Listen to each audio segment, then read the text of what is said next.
Hello दोस्तों, स्वागत है आपका हमारे यूट्यूब चैनल एजुकेशन पॉइंट में। आज हम आपके लिए लेके आए पशु परिचर भर्ती 2024 से संबंधित एक मॉडल पेपर, जिसमें हम देखेंगे पार्ट फर्स्ट के बारे में। तो चलो आज की क्लास को स्टार्ट करते हैं। तो सबसे पहले देखते हैं हम साइंस के क्वेश्चन, और उसके बाद राजस्थान जीके के क्वेश्चन देखेंगे। तो देखो, पहला प्रश्न हमारा क्या रहा कि निम्न में से किस ग्रह के घूर्णन दिशा जो है वह पूर्व से पश्चिम की ओर रहती है। ठीक है, तो सबसे पहले विशेष ध्यान रखना है कि ग्रहों की घूर्णन दिशा होती है पश्चिम से पूर्व। ठीक है, पश्चिम से पूर्व की ओर। लेकिन अपवाद स्वरूप ऐसा कौन सा ग्रह है जिसकी घूर्णन दिशा पूर्व से पश्चिम की ओर होती है? बुध, मंगल, अरुण और वरुण। तो कमेंट करके आंसर बताना है, क्या आंसर होगा इसका। तो इसका आंसर जाता है हमारा ऑप्शन नंबर सी, अरुण ग्रह। ठीक है, और ध्यान रखना है अरुण ग्रह प्लस एक और ग्रह है आपके शुक्र ग्रह। शुक्र ग्रह, इन दोनों की घूर्णन दिशा कैसी होती है? पूर्व से पश्चिम की ओर। ठीक है, तो ध्यान रखना है, विशेष फैक्ट लगा के लिख लेना है इसको कि अरुण और शुक्र दो ऐसे ग्रह हैं जिसकी घूर्णन दिशा होती है पूर्व से पश्चिम की ओर। बाकी नॉर्मल ग्रहों की घूर्णन दिशा होती है पश्चिम से पूर्व की ओर। ठीक है, आगे देखते हैं। देखो अगले प्रश्न की तरफ। तो प्रश्न नंबर 2 हमारा ये रहा, मानव रक्त के मुख्य रूप से कितने भाग होते हैं? 2, 3, 4 और 5। तो ध्यान रखना है मानव रक्त के कितने भाग होते हैं मुख्य रूप से। तो कमेंट करके आंसर बताना है, क्या आंसर होगा इसका। तो इसमें आंसर जाता है अपना ऑप्शन नंबर ए, 2 भाग होते हैं। कौन कौन से? एक तो होती है प्लाज्मा, और दूसरी होती है आपके रक्त कणिकाएं। रक्त कणिकाएं। ठीक है, तो ये 2 भाग होती है। प्लाज्मा में क्या होता है? 92% होता है आपके जल, तथा 8% होता है कार्बनिक तथा अकार्बनिक पदार्थ। ठीक है, तो ये दोनों ध्यान रखता है। और रक्त कणिका में एक तो होती है आपके आरबीसी, एक होता है आपके डब्ल्यूबीसी, और एक होता है प्लेटलेट्स। ये तीनों भाग होते हैं आपके रक्त कणिका में। और ध्यान रखता है रक्त कणिका जो है वह रक्त में 45% भाग बनाती है, तथा प्लाज्मा जो है वह 55% भाग बनाती है। और ध्यान रखना है प्लाज्मा जो है वह द्रव भाग है, तथा रक्त कणिका आपके ठोस भाग है। तो इन चीज़ों के बारे में भी आपको ध्यान रखना है। और आगे देखते हैं, देखो अगले प्रश्न की तरफ। तो प्रश्न नंबर आपका तीसरा ये रहा, कार्बोहाइड्रेट का पाचन कहाँ से शुरू होता है? आमाशय से, मुख गुहा से, छोटी आंत से और बड़ी आंत से। तो इस क्लास में हम कुल 35 क्वेश्चन के बारे में डिस्कस करेंगे। तो आपको अंत में कमेंट करके बताना है कि 35 में से आपके कितने क्वेश्चन सही हुए। और अगर आप पशु परिचर भर्ती की एक सीट पक्की करना चाहते हो तो क्लास को अंत तक जरूर देखें। तो तीसरे का कमेंट करके आंसर बताना है आपको कि कार्बोहाइड्रेट का पाचन कहाँ से शुरू होता है। तो आंसर कमेंट करना है आपको। तो इसमें हो जाएगा आपका ऑप्शन नंबर बी, मुख गुहा से। ठीक है, तो ध्यान रखना है, विशेष फैक्ट लगा के लिख लेना है कि कार्बोहाइड्रेट का पाचन शुरू होता है आपके मुख गुहा से, और आमाशय से शुरू होता है प्रोटीन का पाचन। प्रोटीन का पाचन। ठीक है, तो प्रोटीन का पाचन तो शुरू होता है आपके आमाशय से।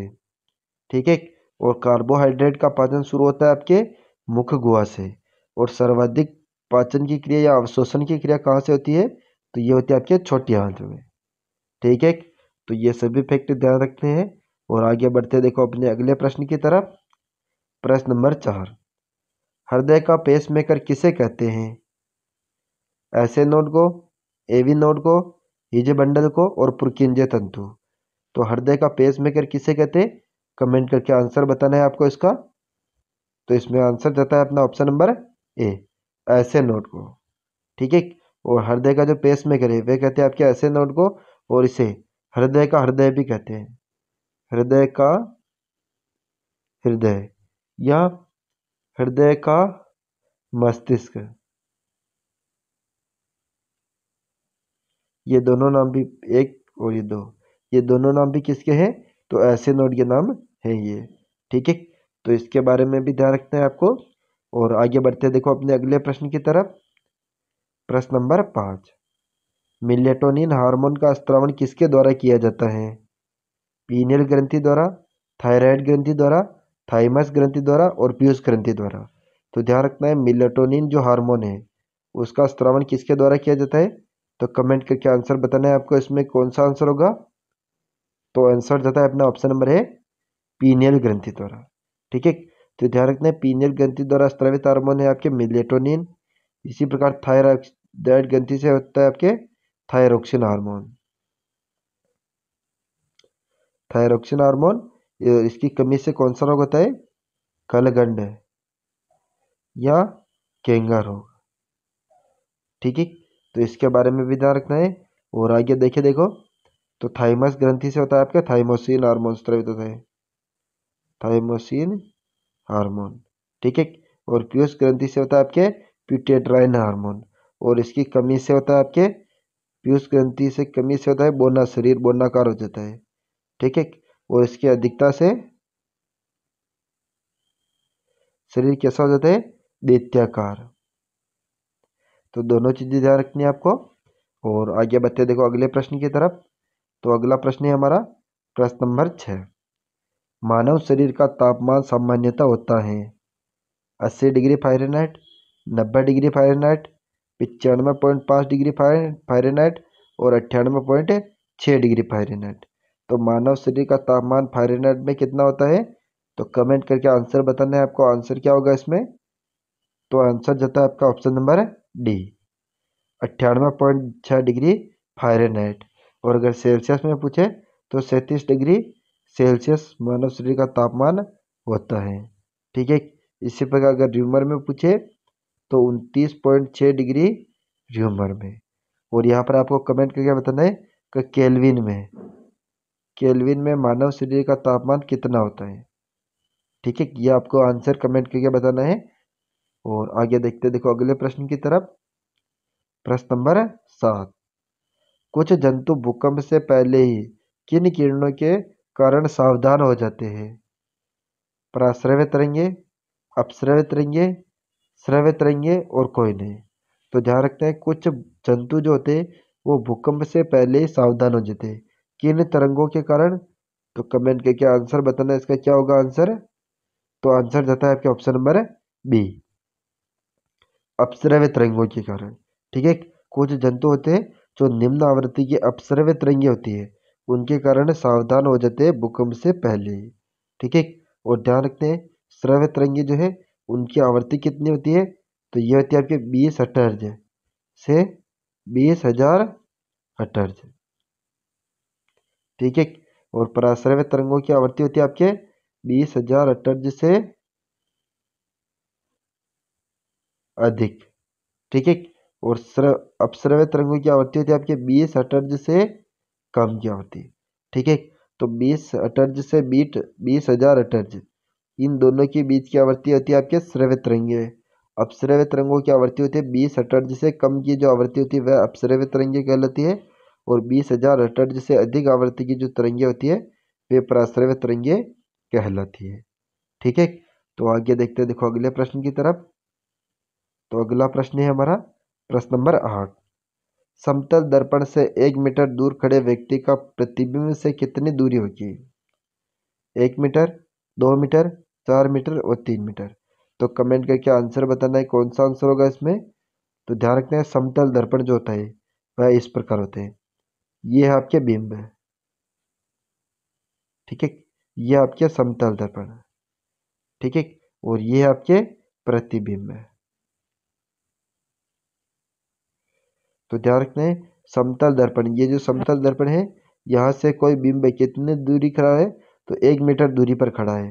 तो ये दूरी कितनी है? 1 मीटर है। ठीक है, तो खड़े व्यक्ति की प्रतिबिंब से कितनी दूरी होगी? तो यहाँ से जो ये प्रतिबिंब है यह टोटल दूरी कितनी होगी ये पूछा गया है। ठीक है, तो ध्यान रखना है कि समतल दर्पण पर बिंब और समतल दर्पण के जो बीच की दूरी होती है वही दूरी समतल दर्पण तथा प्रतिबिंब के बीच की होती है। ठीक है, तो अगर ये दोनों 1 मीटर है तो यह दूरी भी आपके 1 मीटर होगी।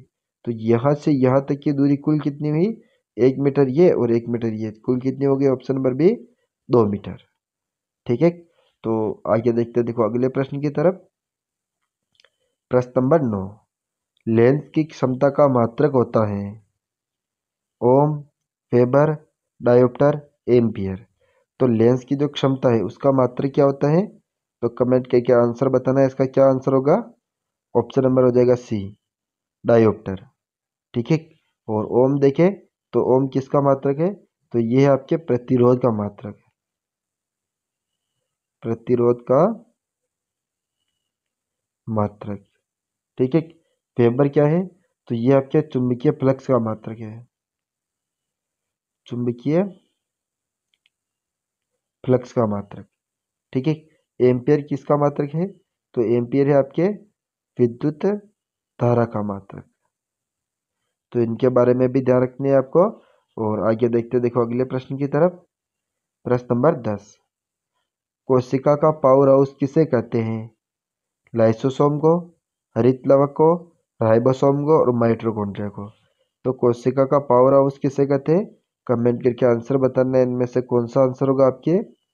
तो अपना आंसर जाता है ऑप्शन नंबर डी, माइटोकॉन्ड्रिया को। ठीक है। लाइसोसोम को क्या कहते हैं? तो कोशिका की आत्मघाती थैली, आत्मघाती थैली। ठीक है।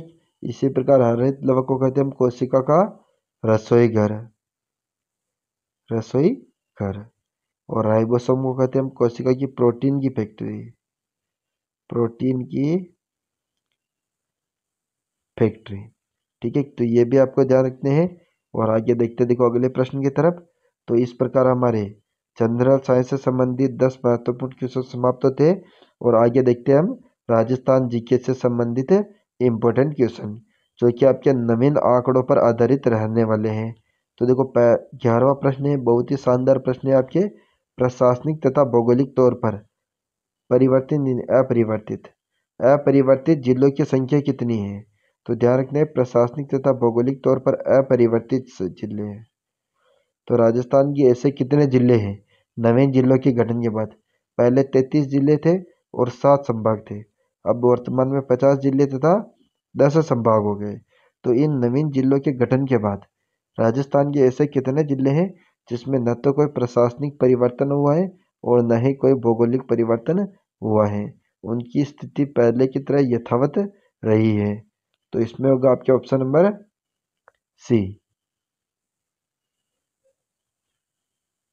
14 ऐसे जिले हैं जिनमें न तो कोई प्रशासनिक परिवर्तन हुआ है न ही कोई भौगोलिक परिवर्तन हुआ है।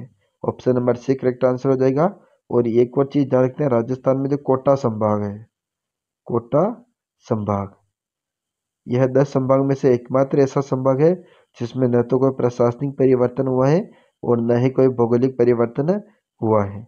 कोटा संभाग में पहले भी 4 जिले आते थे और वही क्षेत्रफल तथा वही जिले वर्तमान में भी आते हैं। बाकी प्रत्येक संभाग में कुछ न कुछ या तो नया जुड़ा है या कुछ हटा है वहां से। ठीक है। तो आगे देखते देखो अगले प्रश्न की तरफ। प्रश्न नंबर 12, मेवाड़ भील कोर की स्थापना कब हुई थी? 1840 में, 1841 में, 1842 में और 1843 में। तो मेवाड़ भील कोर, इसकी स्थापना कहाँ पर हुई? तो खेरवाड़ा, उदयपुर में। ठीक है। इसकी स्थापना किसने की? तो जेसी क्रुक ने। ठीक है। जेसी क्रुक ने इसकी स्थापना की थी। और इस समय का मेवाड़ का शासक कौन था? तो मेवाड़ का शासक था स्वरूप सिंह। ठीक है। और इसकी स्थापना कब की थी? ऑप्शन नंबर बी हो जाएगा 1841 में। ठीक है। तो आगे देखते देखो अगले प्रश्न की तरफ। प्रश्न नंबर 13, शाहपुरा प्रजामंडल के संस्थापक थे हरिनारायण, मांझीलाल, रमेश चंद्र ओझा और भोगीलाल पांड्या। तो कमेंट करके आंसर बताना है आपको कि शाहपुरा प्रजामंडल के संस्थापक कौन थे। तो इसमें होगा आपका ऑप्शन नंबर है सी, रमेश चंद्र ओझा। ठीक है। हरिनारायण जो है वह आपके अलवर प्रजामंडल के संस्थापक है, अलवर प्रजामंडल। ठीक है। और ध्यान रखते हैं कि जो आपके मांगीलाल है ये आपके झालावाड़ प्रजामंडल के संस्थापक हैं। ठीक है। और भोगीलाल पांडे जो है वह आपके डूंगरपुर में या डूंगरपुर प्रजामंडल के अध्यक्ष थे या संस्थापक थे। ठीक है। तो आगे देखते देखो अगले प्रश्न की तरफ। तो बढ़ते देखो अगले प्रश्न की तरफ। प्रश्न नंबर 14, रुडयार्ड किपलिंग ने किस दुर्ग के बारे में कहा कि इसका निर्माण मानव ने नहीं बल्कि देवी देवताओं ने करवाया है? तारागढ़ दुर्ग बूंदी, मेहरानगढ़ दुर्ग, आमेर दुर्ग और सज्जनगढ़ दुर्ग। तो रुडयार्ड किपलिंग ने किस दुर्ग के बारे में एक कथन कहा है कि इसका निर्माण मानव ने नहीं बल्कि देवी देवताओं ने करवाया है? तो ये हो जाएगा आपके ऑप्शन नंबर बी, मेहरानगढ़ दुर्ग। तो ये नवे जिलों के गठन के बाद आपके जोधपुर शहर में स्थित है। ठीक है। और तारागढ़ दुर्ग जो बूंदी है उसके बारे में रुडयार्ड किपलिंग ने कहा था कि इसका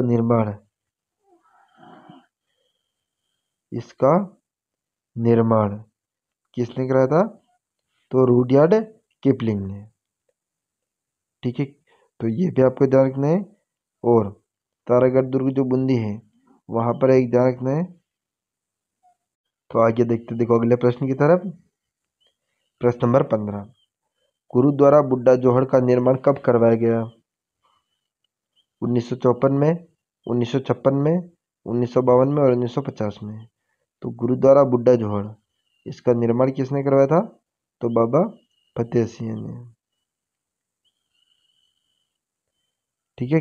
और ध्यान रखना है कब निर्माण कराया था? 1954 में। ऑप्शन नंबर 1 करेक्ट आंसर हो जाएगा। आगे देखते देखो अगले प्रश्न की तरफ। प्रश्न नंबर 16, त्याग प्रथा पर सर्वप्रथम रोक कब लगाई गई थी? 1822 में, 1844 में, 1841 में और 1833 में। तो त्याग प्रथा पर सर्वप्रथम रोक कब लगाई गई थी? तो ये हो जाएगा आपके ऑप्शन नंबर बी, 1844 में। ठीक है।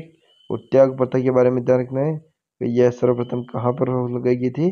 तो इसका कमेंट करके आपको आंसर बताना है। और देखें तो 1822 में सत्य प्रथा पर रोक लगाई, सत्य प्रथा पर। ठीक है। और देखिए अगर तो और है आपके आगे देखते देखो अगले प्रश्न की तरफ। प्रश्न नंबर 17, राजस्थान के प्रथम फारसी थिएटर की स्थापना कहाँ की गई थी? उदयपुर में, जोधपुर में, अजमेर में और जयपुर में। तो राजस्थान के प्रथम फारसी थिएटर की स्थापना कहाँ पर हुई थी? तो ये हो जाएगा आपके ऑप्शन नंबर ए, जयपुर में। ठीक है। और देखिएगा अगले प्रश्न के बारे में। तो अगला प्रश्न ये हमारा प्रश्न नंबर 28, काठल का ताजमहल किसे कहते हैं? तो काठल का ताजमहल कहते हैं आपके ऑप्शन नंबर ए, काका जी की दरगाह को। ठीक है। तो किस जिले में है? तो ये आपके प्रतापगढ़ में है। ठीक है। और जसवंत थाड़ा के बारे में ध्यान रखना है कि इसका निर्माण कब कराया था? तो इसका निर्माण करवाया था आपके 1906 में। ठीक है। और जसवंत थाड़ा का निर्माण किया था आपके सरदार सिंह ने। तो ये चीज़ें भी आपको ध्यान रखनी है। और अपली मिनी का जो महल है उसे कहते हैं हाड़ौती का हवा महल, हाड़ौती का हवा महल। ठीक है। और ध्यान रखना है। आगे देखते देखो अगले प्रश्न की तरफ। प्रश्न नंबर 19, और आदिवासियों का हरिद्वार कहा जाता है? सीताबाड़ी, मातृकुंडिया, छोटियाद और गौतमेश्वर मेला।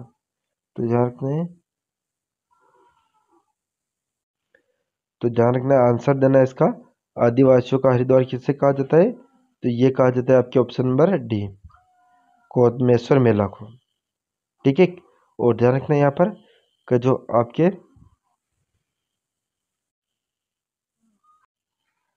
आगे देखते देखो अगले प्रश्न की तरफ। प्रश्न नंबर 20, हींग उत्पादन के लिए प्रसिद्ध है? अलवर, डूंगरपुर, प्रतापगढ़ और उदयपुर। तो हींग उत्पादन के लिए कौन सा स्थान प्रसिद्ध है? ऑप्शन नंबर सी हो जाएगा प्रतापगढ़। ठीक है। आगे देखते देखो अगले प्रश्न की तरफ। प्रश्न नंबर 21, पहले कृष्ण रुक्मणी की रचना किसके द्वारा की गई थी? तारागढ़ दुर्ग में, मेहरानगढ़ दुर्ग में, कागरोन दुर्ग में और सराड़ा दुर्ग में। तो वेली किशन रुक्मणी थी, ये रचना किसने की थी? तो पृथ्वीराज ने।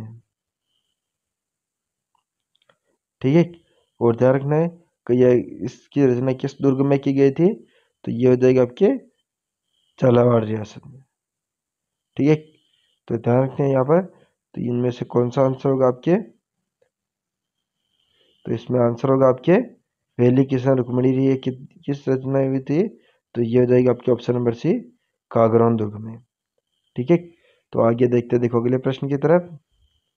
प्रश्न नंबर 22, संत दादू दयाल ने अकबर से फतेहपुर सिकरी में मुलाकात कब की थी? 1544 में, 1575 में, 1585 में और 1590 में। तो जो संत दादू दयाल थे, उन्होंने अकबर से मुलाकात फतेहपुर सिकरी में कब की थी? तो कमेंट करके आंसर बताना है इसका, कि संत दादू दयाल ने फतेहपुर सिकरी में अकबर से मुलाकात कब की थी?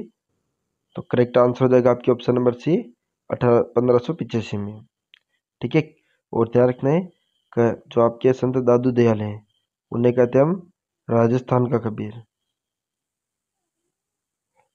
राजस्थान का कबीर। ठीक है, तो आगे देखते देखो अगले प्रश्न की तरफ। प्रश्न नंबर 23, खेतड़ी महल किस जिले में स्थित है? नीम का थाना, सीकर, चूरू और झुंझुनू। तो खेतड़ी के जो महल हैं, उनका निर्माण किसने करवाया था? तो इसका निर्माण करता है भैया भोपाल सिंह ने। ठीक है, और देखिए अगर चीजें,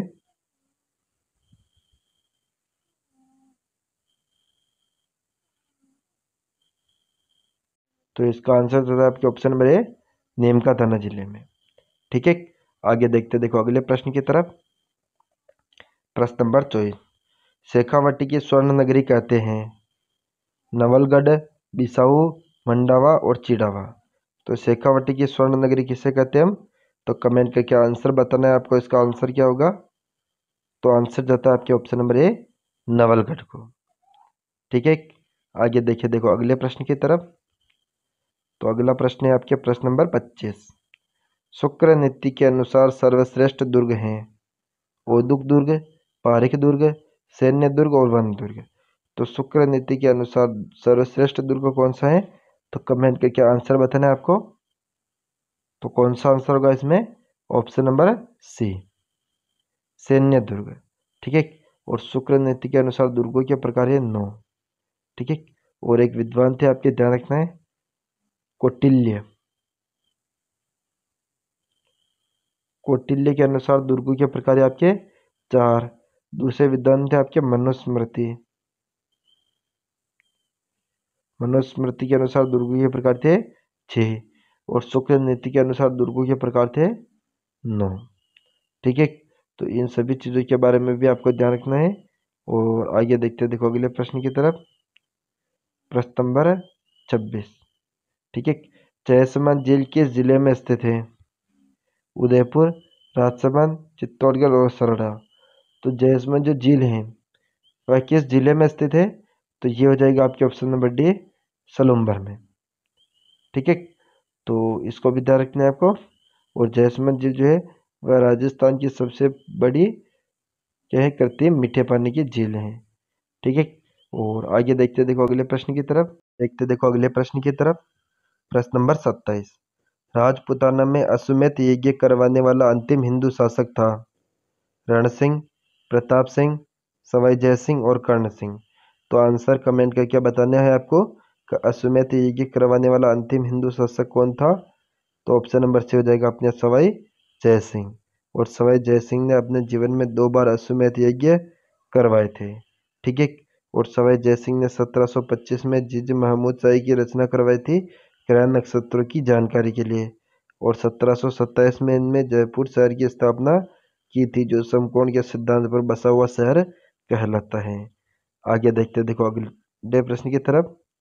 प्रश्न नंबर 28, चंबल नदी पर निर्मित बांधों में से निम्न में से कौन सा बांध राजस्थान में नहीं है? तो चंबल नदी पर जो ये 4 प्रमुख बांध है, कौन कौन से? राणा प्रताप सागर बांध, गांधी सागर बांध, जवाहर सागर बांध और कोटा बैराज बांध। तो इन चारों बांधों में से कौन सा बांध राजस्थान में नहीं है? तो ये हो जाएगा आपके option number B, Gandhi Sagar बांध। ठीक है, गांधी सागर बांध जो है वह आपके एमपी में आता है। ठीक है, तो ये भी आपको ध्यान रखना है। और आगे देखते देखो अगले प्रश्न की तरफ। प्रश्न नंबर 29, लैला मजनू के मजार किस जिले में है? शाहपुरा, केकड़ी, ब्यावर और अनूपगढ़। तो लैला मजनू की मजार ये किस जिले में है? ऑप्शन नंबर डी हो जाएगा अनूपगढ़ में। ठीक है, अनूपगढ़ में एक तो है गुरुद्वारा बुड्ढा जोहड़, गुरुद्वारा बुड्ढा जोहड़। दूसरा आपके लैला मजनू की मजार। तीसरा अनूपगढ़ में क्या महत्वपूर्ण है? तो ये है आपके जैतसर केंद्रीय कृषि फार्म है, जैतसर केंद्रीय कृषि फार्म है। ठीक है, तो आगे देखते देखो अगले प्रश्न की तरफ। प्रश्न नंबर 30, हुरडा सम्मेलन कब आयोजित हुआ था? 1730, 1732 में, 1734 में और 1736 में। तो हुरडा सम्मेलन ये आयोजन कब हुआ था? तो 17 जुलाई 1734 में। ठीक है, और ध्यान रखते हैं कि जो हुरडा सम्मेलन था इसका संस्थापक था आपके सवाई जय सिंह। ठीक है, और संस्थापक के अलावा और देखें तो इसका जिला कौन सा है? शाहपुरा। ठीक है, आगे देखते देखो अगले प्रश्न की तरफ। प्रश्न नंबर 31, मेमंद आभूषण पहना जाता है हाथ में, नाक में, सिर पर और पैर पे। तो मेमंद जो आभूषण है वह आपके पहना जाता है आपके ऑप्शन नंबर सी, सिर में। ठीक है, आगे देखते देखो अगले प्रश्न की तरफ। प्रश्न नंबर 32, लसाड़िया का पठार किस जिले में स्थित है? डूंगरपुर, सलूम्बर, उदयपुर और चित्तौड़गढ़। तो आपको आंसर कमेंट करके बताना है इसका। लसाड़िया का पठार किस जिले में है? तो ऑप्शन नंबर हो जाएगा बी, सलूम्बर जिले में। सलूम्बर जिले में एक तो है लसाड़िया का पठार, दूसरा आपके सरड़ा का किला। ठीक है, और ये भी आपको ध्यान रखने हैं। और आगे देखते देखो अगले प्रश्न की तरफ। प्रश्न नंबर 33, थानेदार नाथू सिंह की छतरी किस जिले में है? सलूम्बर, भीलवाड़ा, बारा और सवाईमाधोपुर। तो थानेदार जो नाथू सिंह है उनकी छतरी कहाँ पर है? ऑप्शन नंबर सी हो जाएगा बारा में। ठीक है, और आगे देखते देखो अगले प्रश्न की तरफ। तो अगला प्रश्न है हमारा प्रश्न नंबर 34, चित्तौड़गढ़ दुर्ग किस पहाड़ पठार पर स्थित है? उड़िया का पठार, ऊपरमाल का पठार, मेहसा का पठार और लसाड़िया का पठार। तो आपको कमेंट करके आंसर बताना है इसका कि चित्तौड़गढ़ जो दुर्ग है वह किस पठार पर स्थित है? तो ऑप्शन नंबर जाएगा आपके सी, ऊपरमाल के पठार पर। ठीक है, ऊपरमाल के पठार पर। और राज्य का सबसे ऊंचा पठार कौन सा है? उड़िया का पठार, सबसे ऊंचा जो पठार है वह आपके क्या कहलाता है? उड़िया का पठार कहलाता है। और जो ये कौन से ऊपरमाल का जो पठार है तो आपके बिजोलिया से लेकर बेसरोडगढ़ तक का जो ऊपरी पठारी भाग है उसे कहते हैं ऊपरमाल का पठार। ठीक है, और लसाड़िया का पठार आपके सलूम्बर जिले में है जो कि आपके। और आगे देखते देखो, तो अगला प्रश्न है हमारा और आज का अंतिम प्रश्न है हमारा, मेवाड़ के किस शासक ने शेरशाह सूरी की अधीनता स्वीकार की थी? रतन सिंह, उदय सिंह, अमर सिंह प्रथम और स्वरूप सिंह। तो मेवाड़ के किस शासक ने शेरशाह सूरी की अधीनता स्वीकार की थी? तो शेरशाह सूरी की अधीनता स्वीकार की थी 1544 में। और उस समय मेवाड़ का शासक कौन था? ऑप्शन नंबर हो जाएगा बी, उदय सिंह। ठीक है, और अमर सिंह प्रथम जो है वह मेवाड़ मुगल संधि की थी, मेवाड़ मुगल संधि। ठीक है, किसने? अमर सिंह प्रथम ने। कब की थी? 1665 में। ठीक है, और 1615 में, सॉरी।